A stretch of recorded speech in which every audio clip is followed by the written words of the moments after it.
everybody. We are back, and we are getting all caught up already. And we're live. Well, this is pre-recorded, but between me and you, it's live. Me and you, it's live, and it's laying it down with Big D. I'm your host, Big D, and I'm very excited about my guest here today. I've got North American LAN veteran here. I believe ECL player now as well, correct? Not quite. Close. Okay, close enough. Top in the region, one of the best in the region, okay? We got Tom Bones Degenhardt here.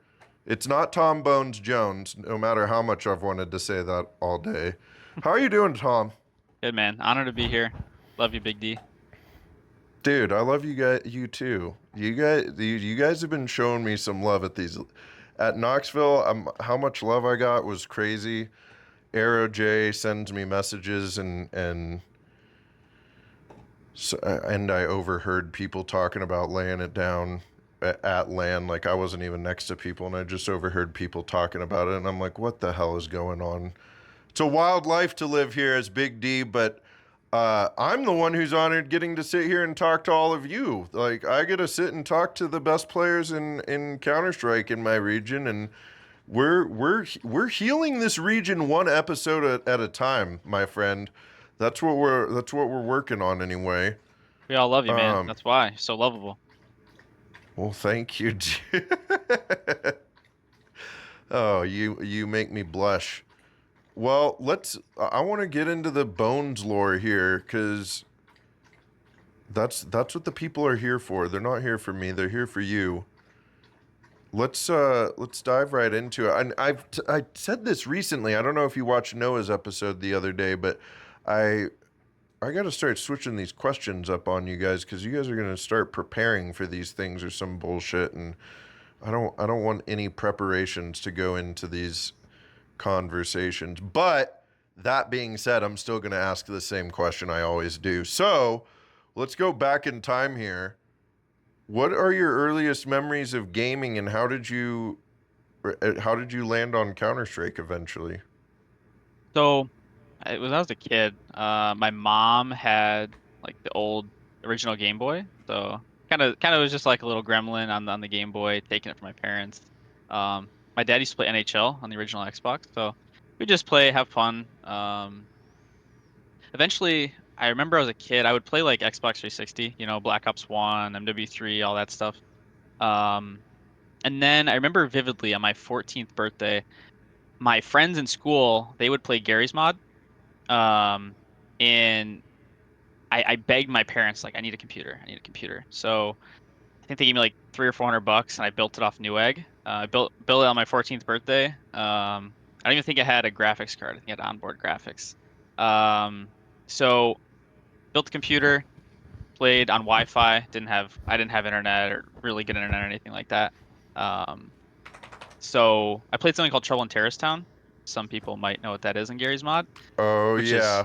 source Sh- plugin, right? All the weapons and everything. And Shout outs Faxa and Bushizi community server mods. hell yeah.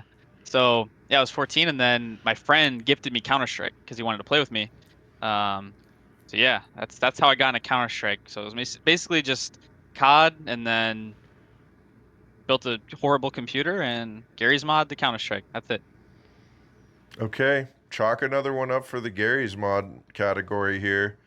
It's a hot contender. It's been Gary's mod, Minecraft, and my older brother played, so I had to dominate are the three main category or main pipelines into this game, it would seem. So did you start on Source, or did you start on CS:GO? So I started. I think I remember the day actually. I think it was March like 14th or something of 2014. That is the first time I had Counter-Strike. So Counter-Strike had just came out. The game was absolutely in the worst state in the world, but I loved It it. It's fine. well, it was in the first like playable state, I think, at Yep. that point, because it came out 2012 when it went like full public beta or whatever it was. hmm And I do remember I didn't play it then. I started December 2013. I started, or like September 2013 or whatever, playing on a laptop. But so right around the same time though, as you have been playing it just as long. But I remember now, like later on, reading stories about how, especially with Counter Strike 2 in the last couple of years, how CS:GO was an actually literally unplayable game for the first year. I don't even Mhm. remember what they've talked about or why that is, but it like, yeah, anytime they make a big switch to Counter Strike, it's got a lot of growing pains. Yeah, yeah. I loved Well, it though. I thought it was well, amazing. yeah. I mean, so you just played TTT for how long? Um, When did you start playing competitive Counter Strike? I would play TTT for. I didn't play it that long. I only had like 1,000 hours maybe. Played it for like 6 months, and then once I got Counter-Strike and I started playing it, I like it like consumed my life. I couldn't play anything else. So I believe kind of started out where it was like I'd play just like with my friends from school, and I'd just play matchmaking, and the whole time my internet was horrible. Like we're talking Wi-Fi. I mean, it was horrible, but I played a ton. Um, Played until 2016 probably, just like matchmaking friends, whatever. But in that between like 2015, 2016, my friends and stuff would actually get me on alt pug. I don't know if you know what that is. Alt pug mod, Stevo, Alt Pug? alt pug. Yeah, alt pug. It's old, real old. I know what Sivo is. I don't know what Alt Pug is, but sounds sick. Yeah, it's just one of those things like if you know, you know. But alt pug was like a If you know, you pugging. know. Alt pug was like a pugging system in North America, like a almost like Stevo matchmaking basically. But I would play that with my friends, and I would play ESEA back when ESEA was a server browser. So ESEA client was a server browser. You would join a server with players in it, right? There was no like just join a server and play. Um, Right, and then once 10 were in the server, it would it click start into a it. game, right? Yeah, yeah, exactly, Yep. exactly. Yep. And there Um, was no matchmaking. I So you'd be sitting in there with fucking players like Swag or AZK on your team. Oh yeah, it was brutal. Like you would join, you're like a complete noob, and you would just get smashed. But honestly, you learn pretty fast that way. Yeah, it's the best way to learn. I think one of the hardest things about Counter Strike right now is that like because of ranks, players get locked into those ranks because they're learning how to play the game from those ranked players who don't know how to play the game. Yeah. Yeah, and like for some reason, I don't know why I did this as I was like a dumb kid. I played for a while, like maybe a year or so, just like matchmaking and client. I jumped to third-party platforms like Faceit. Well, Faceit wasn't a thing back then, but like Civo, Altpug, ESEA back then, very fast. Like when I first started playing, I only had like, I don't know, 800 hours in the game total, 1,000. Yeah, So like my Faceit right now is like it was made in 2015, my account. Like I was horrible. But I don't know why I did that, but so all my accounts are super old. I think my first ESEA season was season 23. I filled for a game and opened with my like just some friends I played matchmaking with. Um, and then basically from that season on, I played from season 23 to 27, and then really interesting story actually. So season 27, I played with some people I went to high school with. So my friend Nick, I was in high school with. We were 17 at the time, and there was a LAN center called Game On in Buffalo. So they sponsored our team. It was I think it was like me, Nick, Crackerjacker, Rudeus, and can't remember the last guy. But we actually made main back then in season 27, which at oh that point in shit. time there was no like it was just There main. was there There was was just yeah, it was main and then premiere, I think, right? yeah, yep. It was Premiere at that time, There was and no then advanced. no advance. So back then I was like I remember that season. We got like fourth or fifth in open. So that was pretty cool. I wasn't even 18 years old then. The whole time I had horrible internet. I would lag out. I felt so bad every game. I would like lag out like 3 times a game. It must have been horrible for my teammates. But and then from there, um, we made main, and then I remember I got cut, like 2 weeks after, and that just like killed my motivation, like completely. I was grinding and then just got cut for, and they picked some other people up. So then I kind of went on a little hiatus after that. Played a couple seasons for fun, but that was my beginning stages of Counter-Strike. That's crazy, dude. Yep. Man, you're taking me down memory lane here with these old server browser ESEA clients, the CEVO matchmaking, Oh the yeah.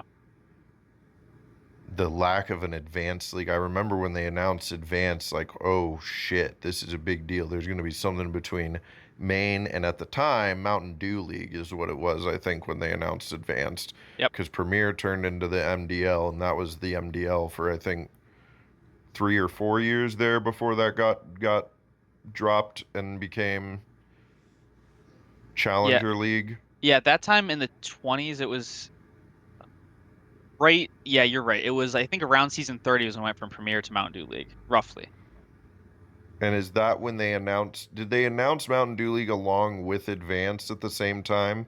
No, Or was Advanced prior to the Mountain Dew League? Or was it it after? Advanced was much later, That's what I thought. Advanced didn't come around until like season like 36 or 37, right? 35, 36. Yeah, yeah, right around there. What's crazy is we've been counting up these seasons for 10 years now, and they're about to all be for naught. Isn't it crazy? Like, Nuts. yeah. What do you think the future like? What is from your player perspective? Like, right now, it feels like with the VRS shakeup and everything, it feels like the only thing that really matters are either these elite cups, I believe, because those Hmm. are VRS, Yep. and the Challenger League cups, right? Like those are the only things that matter right now. And I think they're switching it up so that advanced playoffs is VRS coming up for season 55, right? Is that what I read, or are we not Not, sure? I have not heard that yet, but I would not be surprised if they change the format of Advanced to enable it. Because like advanced needs to probably be the start of VRS. That's where teams need to be able to get like a minimal amount of VRS playing in Yes, that. yes. It's only 64 teams. I don't think you're going to blow the leaderboard out of proportion if you have a starting point that's a pool of 64 teams. And Yeah. They should use it but like a launch pad, in my opinion.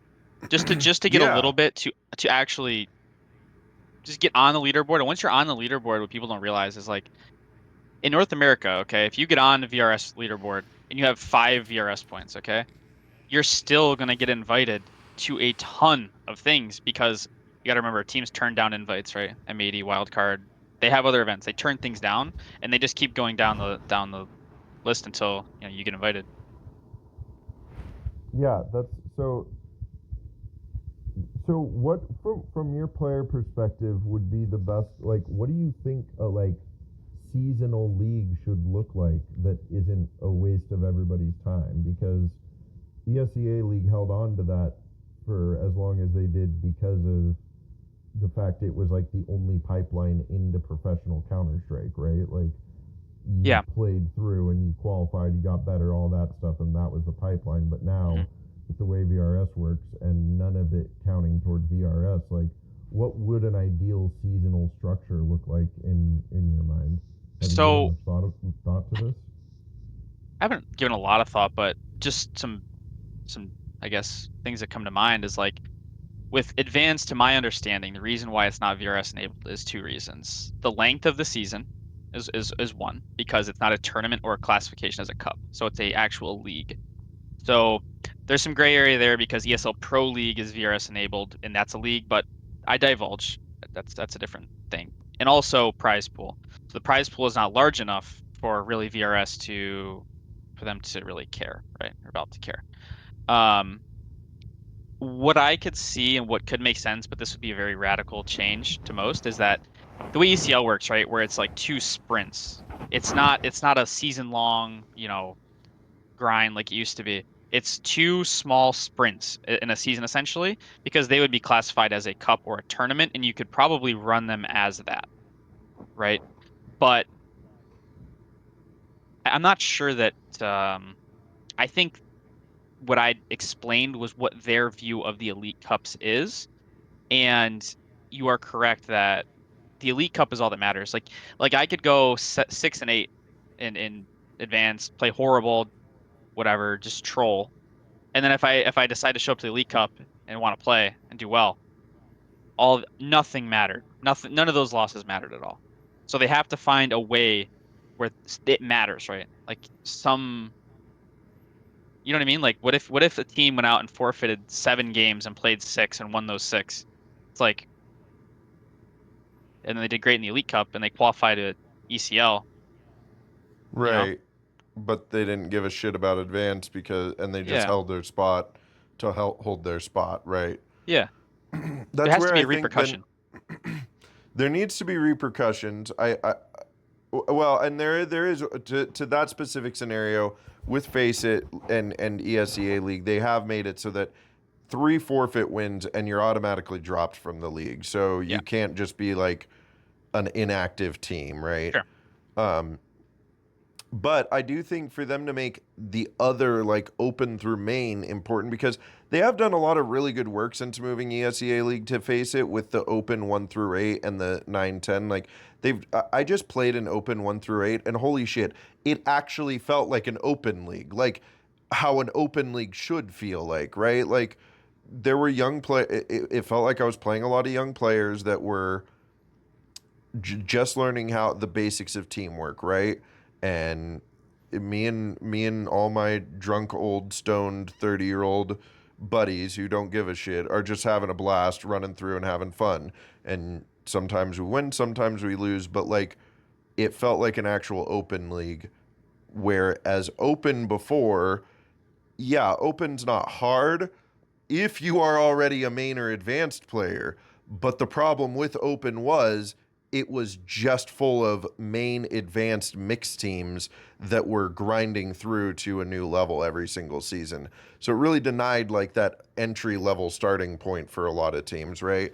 And Hmm. I think that Facet's done a great job over the last couple of years since the move to from ESEA to there with splitting that up. And I really think that they need to not disrupt that structure because it's actually a good like pipeline and like pyramid of buildup. But you need to make like the buildup to advanced count for something, right? So Right. like advanced needs to either be the same format as these other things. Like you can play through these leagues and play through the classic format. No matter what, you're learning and you're getting better for at Counter Strike. But then once you hit main, you're playing to play in a league where you're gonna be getting VRS points, right? Like advanced needs to be that starting point of VRS points. And yeah, I don't know. I think we're also just gonna see VRS keep changing too. Like Yeah. the whole It, system is fucked, it feels like. I mean, Valve itself has been I mean, relatively active in modifying the algorithm for VRS as well. Like they seem willing to change things, right? There was that big thing with forfeits, right? Where teams were like, "Oh, if it's not worth it to play it for the VRS, we'll just forfeit. Who cares?" Right now, there's different things for forfeiting a VRS game that penalize you, so you're not incentivized to do that. So I think you're right that they're going to be willing to make changes for sure. Well, and we have active community members like Messioso that are like trying their hardest on social media to keep more and more teams accountable and people aware of like what's going on with like VRS and all of these things. Because the other problem with it is like it is also like it can be an easily scammed system, you know. While there might not be partner leagues, some org can open up a separate entity and make their own league and make it whatever and make this giant amount of money and invite only certain people, right? So there's obviously exploitable stuff in it, but I got to tell you, man, from a frag perspective, from Fragadelphia, it seems like a booming system for frag this year. Like it has been so cool to see all of the teams show up that have this year at these Yeah. lands. Well, look at the gains that some teams have made, right? Like I think something that's flown under the radar is a lot of teams care about like NRG. NRG is a good example of getting a ton of VRS from frags, obviously. But look Right, at like they're like guaranteed the major just because they won Frag yes, Knoxville. yes. That's wild. If you look at their VRS gained only from Fragadelphia events, that will almost solely put them in a spot where they could make the major. Maybe not as good as they are now, of course, but it's a lot. It's a very substantial amount. Even Kalesi from that one Frag 19, Hmm. they went from an EU tier 2 would be generous, but very fringe team to they gained a ton, like a ton, to put them in a Right. spot where the major was actually very achievable for them. Now, they had roster changes and things outside of that, but just pure VRS ranking standards, like it was amazing for them. So that's good for Philadelphia that they actually mean something for these bigger teams. Well, and it's fun to get to be along for the ride with them as well, and obviously like COVID hit them pretty hard 4 or 5 years ago, and they've been in a really hard rebuilding phase since then. And God bless those fucking guys, and I love every single one of them for continuing to do what they do for NACS, and that's why it's like the more that I get involved with them, I'm like, whatever we got to do, baby, we just got to do it because this like th- I talked to somebody recently, like for a very long time, I thought supporting NACS was playing a million pugs a day and watching Team Liquid or Cloud9 and cheering them on. Like I thought, or Complexity, right? Like that was NACS. But after being a caster for the last 3 years and then doing frag for the last year, nah, dude, NACS is literally in frag, and like that's pretty much it. Like Yeah. there's some other stuff, but yeah. How do you feel about this? I'm sorry, I'm switching subjects here. I want you to talk. I'm gonna yap too long about this. We've all heard this story a million times from me. But how do you feel about this Blocktober tournament coming up? I know you said you're not gonna be there, but Yeah. you must be tuning into it. Yeah, yeah. I'll positively be watching, 100%. I I'll don't know. give you a shout out. I think it's really interesting. I think Frag from a if you look at a business perspective was absolutely brilliant. No-brainer decision. I mean, who wouldn't? I think it's a testament to the VRS system, Fragadelphia itself being able to hold something like this. Um, Huge props to them. I mean, the tournament is stacked. I mean, it's basically Oh, like it's a RMR, stacked. EU RMR. I mean, it's the best tournament in North America that I've seen in recent memory. Best frag we've ever had by a mile. Timing was perfect by frag. The facilities, I mean, the block is amazing. So, Is it? I'm so excited to see it. oh yeah, I mean the stage is incredible. Good viewing experience. PCs are all good. Um, it's easily the best venue, maybe besides the St. Clair College one that we went to. Easily. That place was cool, dude. Yeah, I very cool. will say from a broadcast perspective, it was a little rough on the audio, and Hmm. as a caster, it was a bit of an exercise in frustration at points during the weekend. But as far as the like how well the tournament ran and like the viewing experience and like being a spectator even at that event, I thought that place was so cool. So I'm excited to see the block if it's all set up for like that kind of thing. Give Big D the mic. I'm gonna wander through that crowd and I'm gonna find somebody and yap with them. You kind of reminded me of something right there that I don't think gets talked about a lot recently. But Frag has been doing a great job and they've improved a lot is like just the overall production. So when I mean production, I mean like tech, the tech guys running the servers, admins, everything. Like from what it used to be, say 4 years ago, I mean, they have come so far and I can see the work they're putting in to actually make it better. So I think the whole team deserves a huge credit. Steve does a great job. They're awesome. Steve, I don't think you watch these. I don't know, but if you're watching, I know Bonneman watches these. That Joe guy's awesome. sometimes watches them. Zach Sfaxa, Yep. he might tune in on one.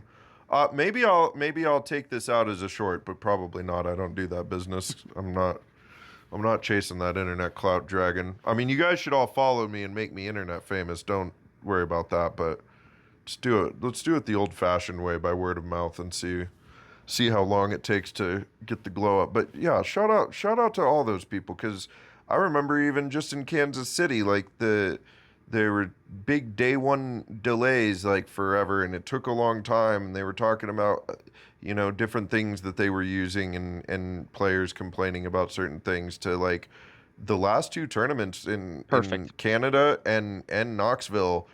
Woof, Smooth. flawless. Like, I Yep. mean, just smooth. Like, no delays at all. And like, you're still there.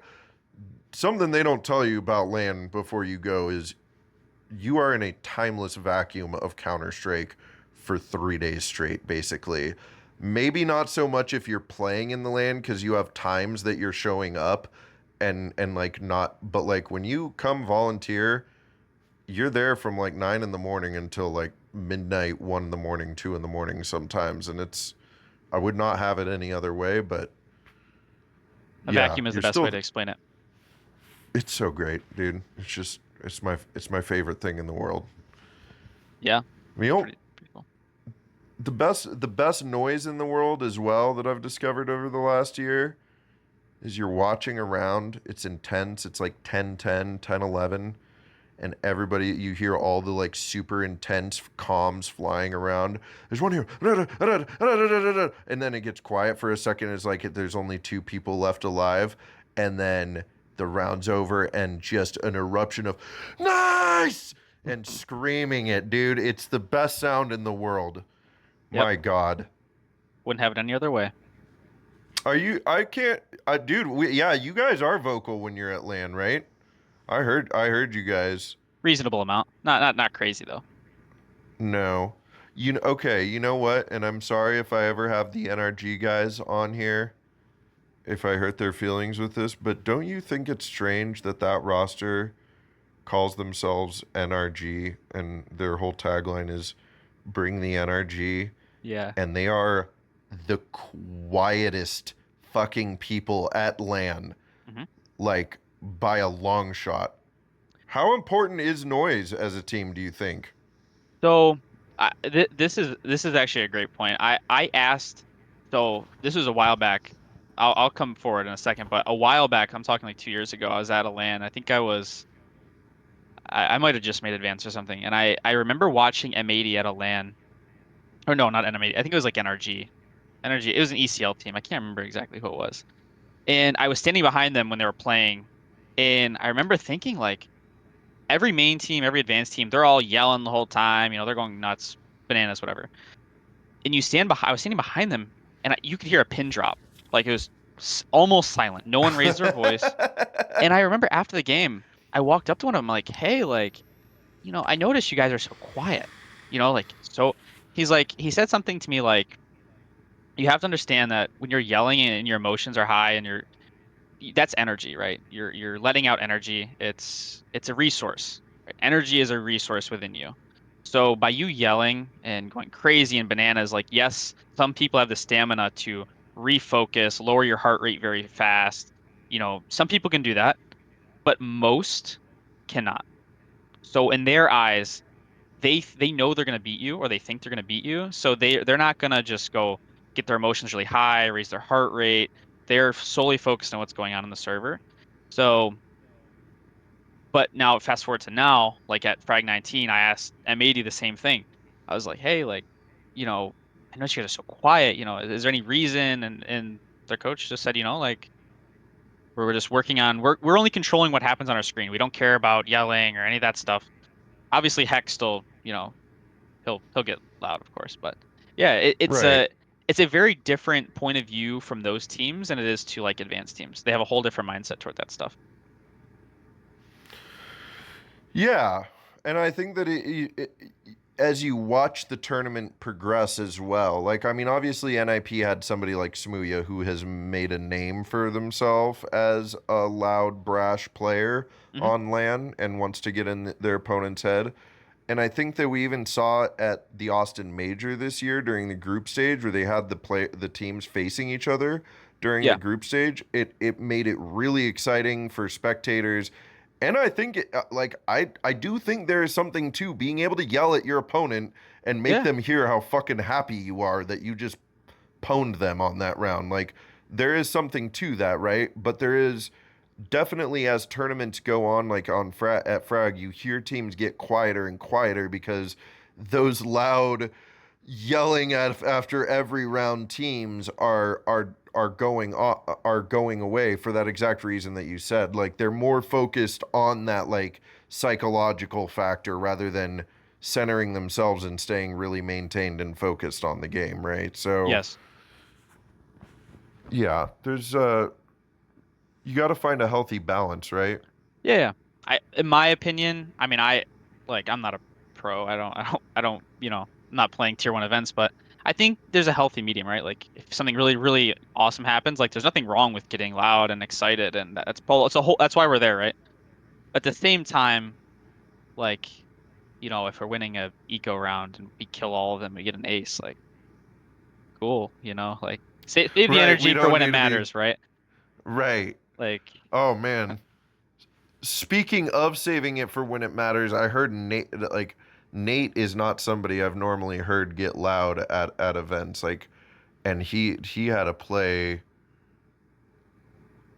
I maybe we were even casting your guys' game. I think you guys were playing Take Flight or Mythic, but he had some play where he had like a 1v2 or 1v3 and like somebody was spraying him down and whiffed on him and he turned around and murdered them and he like the entire venue could hear him scream and it was like see that's the power of like saving it for when it matters most because now that guy who just whiffed on him feels like shit and is gonna have a tough time getting out of that. yeah, see that's what I mean. Like it also means more when you don't hear him, and all of a sudden he's just like letting you hear it. Like, oh man, I don't know. I've kind of, at least from my team's perspective, like we try to like keep it pretty tame most of the time. But yeah, like if someone gets hyped or has a great round, like we're not afraid to get a little crazy sometimes. Yeah, well, and I think there's more to the idea of you cheering on the good stuff as a team, which ends up feeling bad for the other team that can hear it, Hmm. versus being loud to be in the face of the other team, right? Like you got your Tiskies and your Collins and your fat guys and your Z bands that all want to scream at the top of their lungs about how dog shit you are and they got you so good and whatever. And it's like, you know, I think there's more that works when it works, right? Like there's Hmm. nothing wrong with it. I think as long as it's all in good fun. But yeah, there's just focus on the positives. All right. Well, I want to switch. I want to ask you as well here. Uh, NACS struggling for a while. We've talked about the EU being here in Blocktober. That's obviously going to be a good thing for us. Hopefully, the teams that are there get some good reps against them. Um, but and we talked about Frag kind of becoming a better tournament over the last several years. Yep. What are some of the issues and solutions to those issues in your brain that plague NACS right now? Why aren't we winning majors? Why aren't we winning tier one events? Why are we so far behind? I would say player base and mindset have a lot to do with things here. I think obviously EU has a lot more high quality teams, right? I think what doesn't get talked about enough in EU is not about everyone likes to talk about tier one EU teams, right? Like there's a zillion of them, right? G2, Navi, whatever. But you gotta realize like Navi is practicing against tier two and tier three EU teams like a lot. Like your TNL, your Cybershock, Big Academy. Like when you have that level of depth of practice and competition where these guys are in EU advanced, academy teams, and they're playing against tier one teams, it's no different than me back in the day joining a server against Swag and Skadoodle just absolutely farming me. Like they're probably getting farmed half the time. but the progress that they're making, like it's it's hard for us to compete, right? Because it's not like, say my team, for example, like we're not getting practice against, Marsborn or getting info or a top five team or NRG, right? So the practice upwards is not happening and the gap sometimes feels too big to do it. So I think that's a big part of it. And I also think that like, I don't know, I think in EU there's a little bit less ego when it comes to, like, oh, I'm better than this guy. I don't know. I feel like they have a better objective view of the game and how they're going to improve, and it's more strategic. Here, it's kind of just like, oh, let's just go pick up this guy and he'll just make us the best, you know? That's kind of my view on it. Like we're a little too feels based instead of like having a firm understanding of like Yes. what we should be. Yeah, I can see that. I definitely think that there's something like I've recently since like been to these going to these lands. I do think that there is uh a lot of importance in having a team that gels well together. Like at the end of the day, we're playing a video game, and Hmm. like you need five people that can get along and communicate effectively first and foremost, and they need to be able to do that comfortably, right? But like I do think that we have exactly what you said is right. Like we don't have. It's just either you're good or you're bad. That's Yes. not, it's not like, oh, like I know that casters and analysts and like maybe some players that are more familiar with each other's games can like identify what kind of roles people play, but it's like we just have these like kind of like five roles that it seems like are fillable in like main and advanced, but you don't really talk about like, oh, this guy is really good at this thing, so he'd play really well with this guy who would complement that, right? It's Yes. just you're good or you're bad, and Yep. do we mesh well together? And it's like, well, we're not really like taking a good hard look at what the issues are, you Let me know? give you an example of that. And I had this conversation verbatim yesterday with somebody. So let's say, throw a scenario out here. Let's say NRG, okay? Let's say Carson. Carson, they're looking for a place for Carson, okay? Carson, I believe, was more of an anchor for them in some of their spots, okay? So let's say we're filling an anchor spot.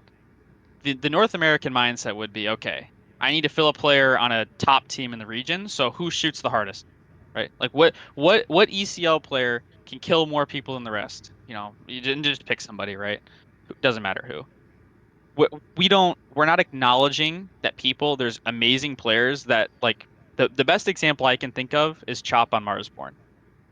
That guy is absolutely incredible at his role, but no one cares because if Marsborn plays and they see Grizz at the top of the leaderboard and Grizz is amazing, they're not going to say, "Oh, Chop is the right fit for that team because he is excellent in that role." They don't care. They see big number at the scoreboard, that's it. Like that's the like tunnel vision mindset that we have here. We don't acknowledge people who are good that maybe aren't the most flashy players in the world. I think there's actually more talented players in ECL that could make it than people think. I actually do believe that. That could play on energy, could play on M80. Yeah, 100%. Yeah.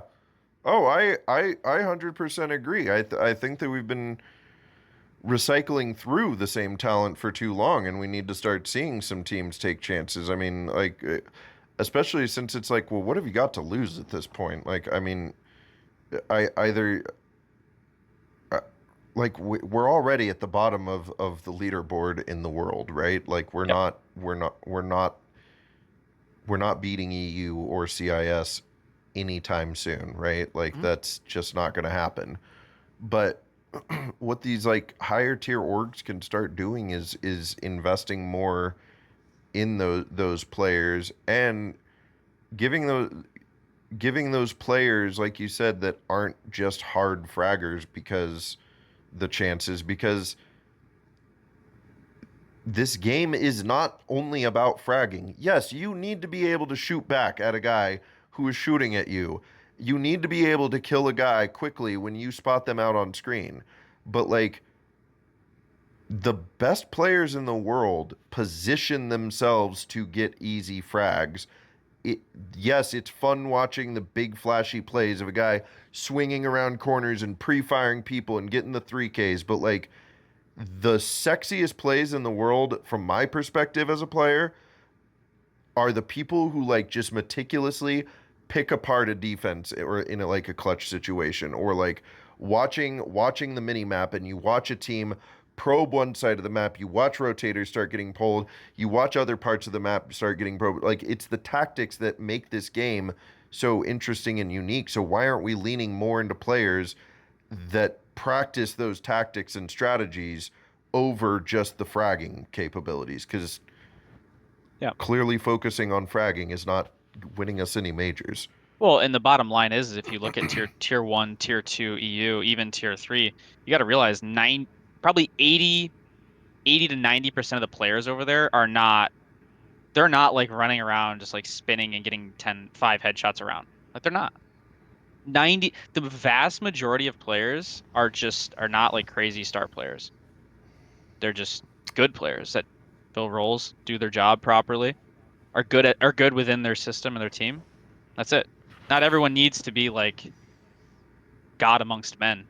Like it's not how the I game think works. that I think that that right I, now I may sound ignorant because this star role player might exist at the tier 1 levels as well, but I can't imagine that that is a staple role for a tier 1 team. Like, and I think but that's like one of the roles that gets most thrown around as like what a player is here in North America. Like, everybody is some star player. It's like, well, uh, how do you how do you plan on winning if everybody's a star then? Because that's not how teams work.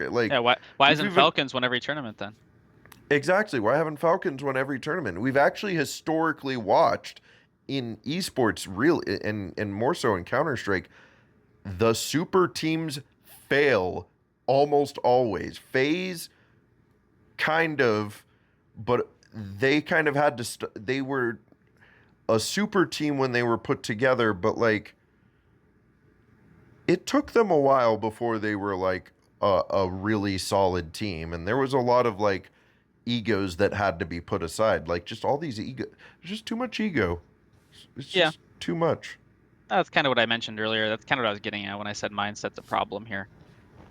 It's not about winning. Winning isn't always the forefront of a lot of players in North America's mind. It's being the So best. what am I gonna do? Because they don't see any other pathway up because there's so few spots other than being the star of the team doing everything. They don't see a path upwards besides having the best stats on the team, which is not true because at that rate, why is Nick X on complexity? He wasn't a star player on his other teams. And Yeah. no, but people don't. That's too much thinking sometimes for some. So, Momo, my cat decided to just attack my leg randomly. Yeah. Well, what do you think the solution is? What do we got to start doing? I think, Everybody needs to start watching Laying It Down with Big D. well, we should start there. Let's put it like that. That's Um, that's a good that's starting point. a good springboard. I I would say what we talked about earlier with advanced. I think more. I like the idea of getting more teams into the VRS pool within North America. I'm not saying let's give everyone a ton of VRS. Not what I'm saying. Give more teams a chance in advance to be invited to tournaments and close qualifiers so that they can show more teams. They have more visibility, right? For your Marsborn, your Lag, all these teams that, give them a chance for mobility upward. Because if you're a VRS team, right, you're getting invited to all these tournaments. You're not like the upward mobility for someone in advance who's making playoffs but it's not getting invited to these tournaments, like you're kind of stunting the growth of some players who maybe are ready to make the jump but not quite there yet. And I also think the quality of practice here needs to get a little better across the board, to be honest. Yeah. Well, the more that these EU teams come over and play in our tournaments, the better, honestly, Yes, because that's the best way we can increase our quality of practice, I think, agree. and our standard. Well, as you're talking there too, I'm like, we're gonna wrap up here in a moment, but uh, I was thinking about the fact like you don't need to make all of advanced VRS, right? Like you don't need No, no, all no. 64 teams, but 16 team playoffs, it's Yeah, double elimination. Make that an entirely VRS enabled tournament. Everybody that hits advanced playoffs, 16 teams, that's a good chunk of teams that are getting an amount of VRS each season, right? Like that's we don't have to give out a ton of it or like right. diminish the value of VRS by making sure more people have it, but we do need some amount of like you said, there just needs to be a starting point for Yes. these teams Like because right now it's 24 teams make playoffs in advance. Okay. There's like it's like a third roughly. There's 64 teams. So a little over a third. Okay. So let's say top 16 makes VRS, right? So you have to win one game of upper bracket or two from lower bracket, something like that. You have top 16 teams. Make that VRS enabled. Okay, then an advanced team wins a BO3. Okay, that's two other maps that they need for the five to be on the VRS leaderboard. Let's say they make top eight. Maybe they do BO3. Maybe they lose, but that's their five maps to qualify. They now have, say, 5 or 10 VRS points might be enough to get invited in the close qualifiers. So maybe they get invited to the next close qualifier. Maybe they win a map. It's 10 more, right? That's how I think the system was intended to work. But when you gatekeep it to where it's hard to get on because there's no opportunity, that's when it becomes a problem. right, and that's the main issue I think with VRS right now is it's like for the people that have it, it's a fine working system for the most part as long as nobody's being sketchy or scandalous. Yep. But the issue and this is why a lot of the men's teams in ECL are or like in high advanced teams are frustrated by impact being VRS is they feel like why is this other thing that's supposed to be in their mind a lesser league or a separate league, why is it getting special treatment and like so I think that yeah there needs to be that entry point. And if you can create that entry point at the top of advanced between ECL again and bridge that gap, then like we were talking about earlier, I don't think you disrupt the open through main area where people are still going to be going and learning how to play team-based Counter-Strike. And maybe they figure out a way to shorten those seasons up because I do think 2.5 months for per season is a little long at this point. It is. Um, but yeah, just This is turn food for everything thought. into a tournament. This is Lay it food for on us. thought. So I realized this in the Elite Cup this season when we were playing the Elite Cup. So if you're an advanced team and you make the Elite Cup, so we go through the qualifier, we get into the group stage of the Elite Cup. So the group stage, so I went through an open qualifier. We make the quote unquote close qualifier. We're in a group stage. So at this point, that is still not VRS. So even though we've played an open qualifier, qualified in, so then we have to play teams in the Elite Cup that are in the ECL Cup.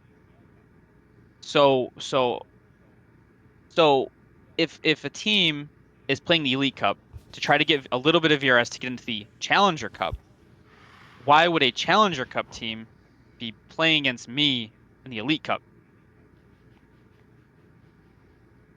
I mean, I know why a team would do that because they want VRS points that they feel are kind Right. of easy. I understand that. I get that. But from a league perspective or a hierarchy perspective, that doesn't make any sense.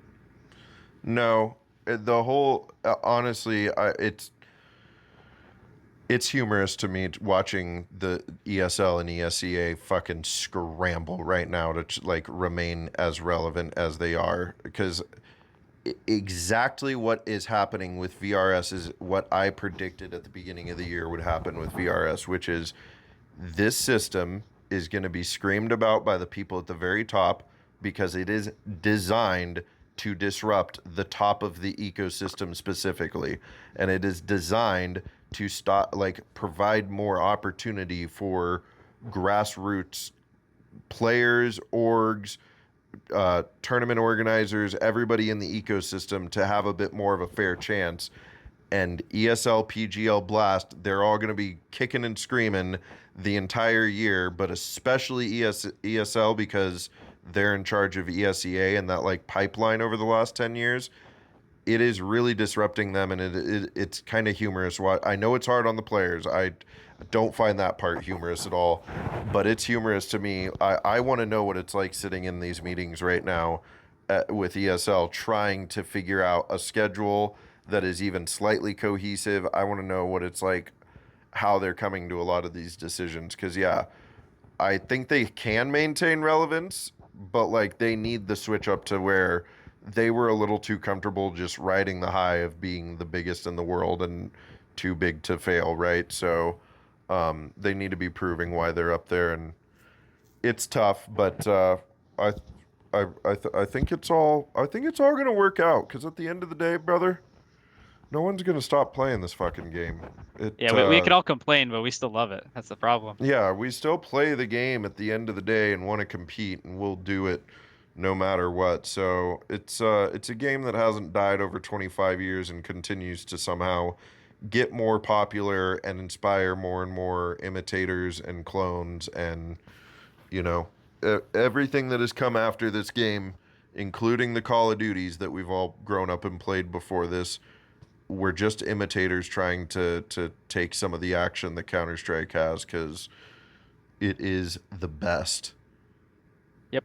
All right, I think that's a good ending point for our discussion. But I do have two final questions here for you that I always ask everybody. One, where did you come up with the name Bones? So so it's funny. It's actually a nickname my dad calls me. So he calls me it to this day. When I was a kid, when I was like really young, I was like mega skinny, like really skinny. He always used to tell me like, man, I can see all your bones. Like if I was like swimming, he could like see all my ribs, you know? Like, man, I can all your skin and bones, man. And then it just, I don't know, just stuck. So even outside of Counter-Strike, people just call me that. My dad and family. So I remember when I had your physique, young man. I And now look what your future holds. nah, you're looking good, man. You're looking good. Hey, I thank you. I appreciate that. Well, and honest to God, I like to give myself shit about being a fat person, but I'm literally just out of shape. If I would just exercise slightly more and eat slightly less, I would look very fit and healthy. It would not take much work, but that weed, man, it be getting you. All right, I got one last question here for you. Um, this is if you could talk to a younger version of yourself and ask them or give them some advice, what would it be? And it can be anything related, you Counter Strike or life or whatever you want. I would say this kind of goes for Counter-Strike and life, I guess, but I've always kind of had an issue where like I'm my own worst critic. So I always just tell myself, just try to be, 1% better every day. Just focus if you're focused on improvement, you want to get better. Like just try to be 1% better. You don't need to be, you'd be doing crazy stuff. I don't know. Try to be a good person, be a little bit better every day. Keep it simple. That's good advice. I used to have an issue where I would just kind of like beat myself up and just head case a little bit, but kind of realized like life's not that important. We're just hanging out, having fun. So just try to get a little better and, don't need to be insane. Well, if you're realizing that while you're young, that's a good thing. That's yeah, trust me, I know all about beating yourself up. I used to be the biggest. If you, man, you guys all love me now, but Big D used to be the fucking ragiest motherfucker in as a solo queue pugger, and it all came from passion and because I wanted to be better and I expected better from the people I was playing with and all that. But it just you gotta slow down. You gotta appreciate the journey to getting better because once you're at that destination, you suddenly realize that the journey was the best part. So 100%. learning to slow down and enjoy it. I think that's Everything seems brilliant so clear in the advice. end, right? Seems so clear at the end, but now it's like, you know, I tell you what, dude. I I I've been grappling with this the last like few months. I turned 35 this summer and like been grappling with like those thoughts of like, wow, man, my 20s are over. Like my years of like being a prime young man are over. What the fuck did I do with that time? And now I'm glad I'm having these thoughts because it makes me appreciate now and like that there is still plenty of time to enjoy and like that I'm realizing this while I'm pretty young, but like, yeah, realize that you're in your prime when you're young, like, and enjoy the ride. Because if you're always worried about the destination, you're gonna forget how fun it is to be in your 20s and really fucking good at things whenever you want to be, you nailed it, and not man. You nailed it. not rolling around with all these chins. Anyway, dude. This just like Hot Ones, this camera, this camera, this camera. If you wanna give a shout out, plug, let the people know what you got going on, where they can find you, what's next for old Tom Bones Degenhardt here. Sure, man. So yeah, just shout out Reactor 9. Our org is pretty awesome. We appreciate them drastically. All my teammates, friends, Nate, Kermie, Vinny, all the boys. Love you guys, man. So yeah, that's it. Appreciate everybody. And you, Big D. Love you. Oh, dude, I love you too, buddy. I appreciate that. Well, and I'm looking forward to it. We need to get Kermie and Vinny up here as well. We got Nate's penciled in for later this week, so. All right, dude. Well, thank you for joining. This has been a thrill, an absolutely brilliant conversation. I always feel a little smarter when I get to talk to you guys, and a little more educated on getting my finger on the pulse of what's going on. So, thank you for joining, and thank you all at home for watching. Appreciate you. Oh, that is it. It was awesome, And man.